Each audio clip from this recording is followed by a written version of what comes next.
Suppose ಈ device ಅನ್ನ ನೀವು ನನಗೆ ಅಪ್ಲೈ ಮಾಡಿದ್ರಿ, ಈಗ ನಾರ್ಮಲ್ ಆಗಿದ್ದೀನಿ, ಇವರು ನನಗೆ ಅಪ್ಲೈ ಮಾಡಿದ್ರು ಅಂತ ಇಟ್ಕೊಳ್ಳಿ. ಸಪೋಸ್ ನನಗೆ ಅನ್ಕಾನ್ಸಿಯಸ್ ಆದೆ, ಹಾರ್ಟ್ ನಾರ್ಮಲ್ ಆಗಿನೇ ಫಂಕ್ಷನ್ ಆಗ್ತಾ ಇದೆ, ಇವ್ರು ಏನ್ ಮಾಡಿದ್ರು, ಈ ಡಿವೈಸ್ ತಗೊಂಡು ನನಗೆ ಅಪ್ಲೈ ಮಾಡಿದ್ರು ಅಂದ್ರೆ ನಾರ್ಮಲ್ ಆಗಿ ಹಾರ್ಟ್ ಫಂಕ್ಷನ್ ಆಗ್ತಾ ಇದ್ರೆ ಈ ಡಿವೈಸ್ ಶಾಕ್ ಕೊಡಲ್ಲ. See, the advantage is if heart is functioning normally, this device won't advise shock. So ಯಾವಾಗ ಶಾಕ್ ಕೊಡುತ್ತೆ? It is a programmed device. Programmed device ಅಂದ್ರೆ ಏನು? It is already preset device. ಯಾವಾಗ shock ಕೊಡಬೇಕು? ಯಾವಾಗ heart, ಈಗ ಒಂದು ಹಾರ್ಟ್ ಸ್ಟಾಪ್ ಆಗಿದೆ ಅಂತಂದ್ರೆ ನಿಮ್ಗೆ ಹೆಂಗ್ ಗೊತ್ತಾಗುತ್ತೆ? ಪಲ್ಸ್ ಇರೋದಿಲ್ಲ. So you will not find the pulse. So heart sudden ಆಗಿ ಸ್ಟಾಪ್ ಆಗಲ್ಲ. ಹಾರ್ಟ್ ಸ್ಟಾಪ್ ಆಗೋದಕ್ಕಿಂತ ಮುಂಚೆ ಏನಾಗುತ್ತೆ ಅಂದ್ರೆ it will start vibrating. So ಇದಕ್ಕೆ we call it as fibrillation ಅಂತ ಹೇಳಿ. ಸೊ ಏನ್ ಹೇಳ್ತೀವಿ ಇದಕ್ಕೆ? ಫಿಬ್ರಿಲೇಷನ್. ಫಿಬ್ರಿಲೇಷನ್ ಅಂತಕ್ಕಂಥದ್ದು ಹಾರ್ಟ್ಗೆ very very deadly and dangerous. ಯಾಕೆ ಅಂತಂದ್ರೆ ಹಾರ್ಟ್ ನಾರ್ಮಲ್ ಆಗಿ ಬೀಟ್ ಆಗ್ಬೇಕು. Yes or no? What is the normal heart rate? 60 to 90, 60ರಿಂದ 90 ನಾರ್ಮಲ್ ಹಾರ್ಟ್ ಬೀಟ್ ಅಂತ ಹೇಳಿ.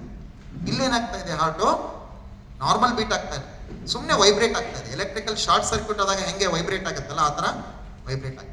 ಈ ಥರ ವೈಬ್ರೇಷನ್ ಆಗ್ತಕ್ಕಂಥ ಹಾರ್ಟು ಸಾಮಾನ್ಯವಾಗಿ ಬ್ಲಡ್ನ ಪಂಪ್ ಮಾಡೋದು. ಸೊ ಬ್ಲಡ್ ಪಂಪ್ ಆಗ್ತಾ ಇಲ್ಲ ಅಂದ್ರೆ ಏನಾಗುತ್ತೆ? ಬ್ರೈನ್ಗೆ ಬ್ಲಡ್ ಸಪ್ಲೈ ಸ್ಟಾಪ್ ಆಗುತ್ತೆ. So person will collapse wherever he standing, he is working or he is walking. Suppose ಈಗ ನೋಡಿ, ಈ ವ್ಯಕ್ತಿಗೆ ಸಡನ್ ಕಾರ್ಡಿಯಾಕ್ ಅರೆಸ್ಟ್ ಆಯಿತು ಅಂತ ಇಟ್ಕೊಳ್ಳಿ, ಇವ್ರು ಎಲ್ಲಿ ನಿಂತಿರ್ತಾರೆ ಅಲ್ಲೇನೆ ಕೊಲ್ಯಾಪ್ಸ್ ಆಗಿ, ಈ ಕೊಲ್ಯಾಪ್ಸ್ ಆಗಿ ಬಿದ್ದು ಫ್ಯೂ ಮಿನಿಟ್ಸ್ ಹಾರ್ಟ್ ಏನಾಗ್ತಾ ಇರುತ್ತೆ? ವೈಬ್ರೇಟ್. ಆ ವೈಬ್ರೇಷನ್ಸ್ ಅನ್ನ ಸ್ಟಾಪ್ ಮಾಡೋದು AED. So that vibration we call it as fibrillation. To stop the fibrillation we use defibrillation. So that is the reason this device name is called defibrillator. So now I will ask you one question. ಇಲ್ಲಿ shock ಕೊಡಬೇಕು ಬೇಡ ಅಂತ ಯಾರು decide ಮಾಡ್ತಾರೆ ಹೇಳಿ ನೋಡೋಣ? Who will decide whether to give shock or not? Very good machine. So that is the reason it is called automated external defibrillator. ಈಗ for example ಈಗ ನಾನು ಸರಿಗೆ ಕೊಡ್ತೀನಿ ಡಿವೈಸ್, ಮ್ಯಾನುವಲ್ ಡಿವೈಸ್ ಕೊಟ್ಟಾಗ ಏನಾಗುತ್ತೆ? Everything you need to operate manually. So ನೀವೇ on ಮಾಡಬೇಕು, apply ಮಾಡಬೇಕು. ಸೊ ಅಲ್ಲಿ ಒಂದು ಸ್ಕ್ರೀನ್ ಇರುತ್ತೆ, ಆ ಸ್ಕ್ರೀನಲ್ಲಿ ನಿಮಗೆ ಅದು ರಿದಮ್ ತೋರಿಸ್ತಾರೆ. ಆ ರಿದಮ್ ಅನ್ನ ಚೆಕ್ ಮಾಡಿ ನೀವು ಶಾಕ್ ಕೊಡ್ಬೇಕು. ಯಾವುದರಲ್ಲಿ? ನೀವು ಹಾಸ್ಪಿಟಲ್ಸ್ಗಳಲ್ಲಿ ನೋಡ್ತಕ್ಕಂಥ ಮಷಿನ್ಸ್. ಈಗ ಪಬ್ಲಿಕ್ಗೆ ಆ ಮಷಿನ್ಸ್ ಅನ್ನ ಕೊಟ್ಟರೆ ಯೂಸ್ ಮಾಡೋಕ್ಕಾಗತ್ತಾ? ಖಂಡಿತ ಆಗಿಲ್ಲ. ಕೆಲವೊಮ್ಮೆ ನಾರ್ಮಲ್ ಇರ್ತಕ್ಕಂಥ ವ್ಯಕ್ತಿಗಳು ಅವ್ರು ಶಾಕ್ ಕೊಟ್ಬಿಡ್ಬೋದು. ಸೊ ಹಾಗಾಗಿ ನಾವೇನ್ ಮಾಡಿದ್ವಿ? We install this device called as automated external defibrillator. ಇದಕ್ಕೆ ಇನ್ನೂ ಒಂದು ಹೆಸರು ಹೇಳ್ತೀವಿ, PAED ಅಂತ ಹೇಳಿ. PAED ಅಂದ್ರೆ ಪಬ್ಲಿಕ್ ಆಕ್ಸೆಸ್ AED. ಅಂದ್ರೆ ಇದು ಜನಸಾಮಾನ್ಯರಿಗೆ, ಪರ್ಟಿಕ್ಯುಲರ್ಲಿ ಇದನ್ನು ಡಿಸೈನ್ ಮಾಡಿರೋದು ಸ್ಕೂಲು, ಕಾಲೇಜ್ಗಳು, teachers, students, police, traffic police, ಅವರಿಗೆ design. This is not design for doctors and nurses. ಇದನ್ನ ಡಿಸೈನ್ ಮಾಡಿರೋದು ನಿಮಗೋಸ್ಕರ. ಸೊ ಈಗ ಹೇಳಿ, ಎಷ್ಟು ಸ್ಟೆಪ್ಸ್ ಇದೆ ಹೇಳಿ ಮಷಿನ್ ಆಪರೇಟ್ ಮಾಡಲಿಕ್ಕೆ? 4 steps. ನೋಡ್ಕೊಳ್ಳಿ. ಫಸ್ಟ್ ಸ್ಟೆಪ್ ಏನು? Adult patient. If the patient is a child, press the child. ನೋಡಿ, ಚೈಲ್ಡ್ಗೂ ಯೂಸ್ ಮಾಡಬಹುದು. ಚೈಲ್ಡ್ಗೆ ಒಂದು ಬಟನ್ ಇರುತ್ತೆ. Remove clothing, child. Patient. Remove the child's shirt. Remove packet and apply pads onto child's bare skin. Apply pads to child's back. Adult patient. Remove clothing from the patient's chest. Remove packet and apply pads onto patient's bare skin.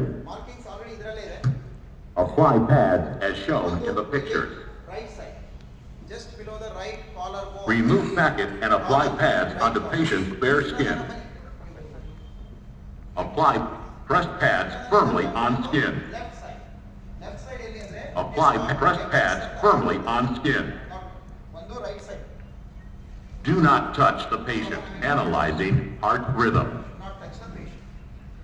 Do not touch the patient. Analyzing heart rhythm. Shock advised. Do not touch the patient. Everyone clear. So all clear. Press the flashing shock button. So ಏನು ಮಾಡಬೇಕು ನಾವು? Press the shock. Shock delivered. Begin CPR.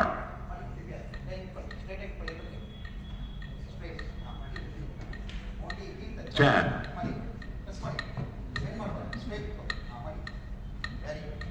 20. start now. 30. Give 2 breath. You keep giving compression. ಅರ್ಥ ಆಗ್ತಿದೆಯಾ? Once. CPR ಅನ್ನ ಎಲ್ಲಿ ಕೊಡಬೇಕು? Very important. Centre of the chest ಅಂತ ಹೇಳಿ ಎದೆಯ ಮಧ್ಯಭಾಗದಲ್ಲಿ ನೋಡ್ಕೊಳ್ಳಿ ಸರ್. ಎದೆಯ ಮಧ್ಯಭಾಗ. ಹಾರ್ಟ್ ಲೆಫ್ಟ್ ಸೈಡ್ ಇದೆ ಅಂತ ಹೇಳಿ ನೀವು ಲೆಫ್ಟ್ ಸೈಡ್ಗೆ ಕೂಡ ಹಾಕಿ. ಸೊ ನೀವು ಲೆಫ್ಟ್ ಸೈಡ್ಗೆ ಅಥವಾ ರೈಟ್ ಸೈಡ್ಗೆ ಕಾಂಪ್ರೆಸ್ ಮಾಡಿದ್ರೆ ಏನಾಗುತ್ತೆ? Rib fracture. So where you need to compress centre of the chest. ಎದೆಯ ಮಧ್ಯಭಾಗ. ಇದಕ್ಕೆ ಸ್ಟರ್ನಮ್ ಅಂತ ಹೇಳ್ತೀವಿ ಅಥವಾ ಬ್ರೆಸ್ಟ್ ಬೋನ್ ಅಂತ ಹೇಳ್ತೀವಿ. Because it is located between the breast. ಈ ಸೆಂಟರ್ ಆಫ್ ದ ಚೆಸ್ಟ್ ಅಲ್ಲಿ ನೀವು use your heel of the hand ಅಂತ ಹೇಳ್ತೀವಿ. So this is called universal hand position for the CPR. All of you stretch your hands like this. Stretch. ನೋಡ್ಕೊಳ್ಳಿ, your shoulder, elbow, wrist straight away. So ಈ heel of the hand ಅನ್ನ ಎಲ್ಲಿ use ಮಾಡ್ಬೇಕು ನೀವು? ಎದೆಯ ಮಧ್ಯಭಾಗ. ನೀವು ಯಾರಿಗಾದ್ರೂ teach ಮಾಡಬೇಕು ಅಂದ್ರೆ ನಾರ್ಮಲ್ ಆಗಿರೋ ವ್ಯಕ್ತಿನ ಮಲಗಿಸಿ CPR ಮಾಡಬೇಕು. ಅರ್ಥ ಆಗ್ತಾ ಇದೆ? ಬಹಳ ಮಿಸ್ಟೇಕ್ಸ್ ಮಾಡ್ತಾರೆ. ಸೊ ನಾವೆಲ್ಲ ಇಲ್ಲಿ CPR ಹೇಳ್ಕೊಟ್ಟಿರ್ತೀವಿ. ನೀವು ಜೋಶಿಂದ ಮನೆಗೆ ಹೋಗ್ಬಿಟ್ಟು ಬನ್ನಿ ನಿಮಗೆ CPR ಕಲಿಸ್ತೀನಿ ಅಂತ ಹೇಳಿ ನಾರ್ಮಲ್ ಆಗಿರೋನ್ನ CPR ಮಾಡಬೇಕು. CPR ಯಾರಿಗೆ ಮಾಡಬೇಕು? There is a guidance. ಯಾರು ಅನ್ರೆಸ್ಪಾನ್ಸಿವ್ ಆಗಿದ್ದಾರೆ, ಯಾರು ಉಸಿರಾಡ್ತಾ ಇಲ್ಲ, ಯಾರಿಗೆ ಪಲ್ಸ್ ಇದೆ ಅವ್ರಿಗೆ ಮಾತ್ರ CPR. ಅರ್ಥ ಆಗ್ತಿದೆಯಾ? ಸೊ ಯಾರಿಗೆ CPR ಮಾಡ್ತೀರಿ ಹೇಳಿ? ಅನ್ರೆಸ್ಪಾನ್ಸಿವ್ ಅಂದ್ರೆ ಜ್ಞಾನ ಇರೋದಿಲ್ಲ, ಉಸಿರಾಟ ಇರೋದಿಲ್ಲ, ಮತ್ತೆ ಪಲ್ಸ್ ಇರೋದಿಲ್ಲ. ಈ 3 ಕಂಡೀಷನ್ಸ್ ಇರಬೇಕು CPR. ಸಪೋಸ್ ವ್ಯಕ್ತಿ ಉಸಿರಾಡ್ತಾ ಇದ್ದಾನೆ, CPR ಬೇಕಾ? ನೋ. ವ್ಯಕ್ತಿ ಉಸಿರಾಡ್ತಾ ಇದ್ದಾರೆ ಅಂದ್ರೆ ಅವ್ರಿಗೆ CPR ಅವಶ್ಯಕತೆ ಇಲ್ಲ. Is it clear? ನೀವು CPR ಟೀಚ್ ಮಾಡಬೇಕು ಅಂದ್ರೆ ಒಂದು ಪಿಲ್ಲೋ ತಗೋಬೇಕು. ಒಂದು ಪಿಲ್ಲೋ ತಗೊಂಡು ಒಂದು ಇಮ್ಯಾಜಿನರಿ ಲೈನ್ ಸೆಂಟರ್, ಪಿಲ್ಲೋ ಮಧ್ಯದಲ್ಲಿ ಒಂದು ಇಮ್ಯಾಜಿನರಿ ಲೈನ್ ಬರೆದು 2 ಕಾಲರ್ಸ್. ಕಾಲರ್ ಅಂದ್ರೆ ಏನು ಗೊತ್ತಾ? ಕ್ಲಾವಿಕಲ್ ಅಂತ ಹೇಳ್ತೀವಿ. ಕಾಲರ್ ಬಂದು ಕಾಲರ್ ಇರ್ತಾರೆ, ಕಾಲರ್ ಇದನ್ನ ಮಾಡಿ ಡ್ರಾ ಮಾಡಿ ಅವ್ರಿಗೆ ಪ್ಲೇಸ್ ತೋರಿಸ್ಬೇಕು. ಎದೆಯ ಮಧ್ಯಭಾಗದಲ್ಲಿ ನಿಮ್ಮ ಕೈಯನ್ನು ಇಟ್ಟು ಕಾಂಪ್ರೆಸ್ ಮಾಡಿ. ಸೊ ಎಷ್ಟು ಸಲ ಕಾಂಪ್ರೆಷನ್ ಮಾಡಬೇಕು? ಅಟ್ಲೀಸ್ಟ್ 100 to 120 ಕಾಂಪ್ರೆಷನ್ಸ್ ಪರ್ ಮಿನಿಟ್ ಅಂತ ಹೇಳಿ. 1 ನಿಮಿಷಕ್ಕೆ 100 ರಿಂದ 120 ಬಾರಿ ಎದೆಯನ್ನ ಒತ್ತಬೇಕು ಅಂತ ಹೇಳ್ತೀವಿ. ಜೊತೆಗೆ ನಾವು ಈ ಬ್ರೀತ್ಸ್ ಅಂತ ಹೇಳ್ತೀವಲ್ಲ, ಬ್ರೆತ್ಸ್, ಉಸಿರಾಟ, ಅದನ್ನ ಯಾವ ತರ ಕೊಡ್ಬೇಕು ಅಂದ್ರೆ 30 ಬಾರಿ ಎದೆ ಒತ್ತಬೇಕು, 2 ಸಲ ಉಸಿರಾಟವನ್ನು ಕೊಡ್ಬೇಕು. ಸಪೋಸ್ ಆ ವ್ಯಕ್ತಿ ನಿಮ್ಮ ಫ್ಯಾಮಿಲಿ ಮೆಂಬರು ಅಥವಾ ನಿಮ್ಮ ಬ್ರದರ್ ಯಾರಾದ್ರೂ ಇದ್ದಾಗ ನಾವು ಹೆಸಿಟೇಟ್ ಮಾಡಲ್ಲ.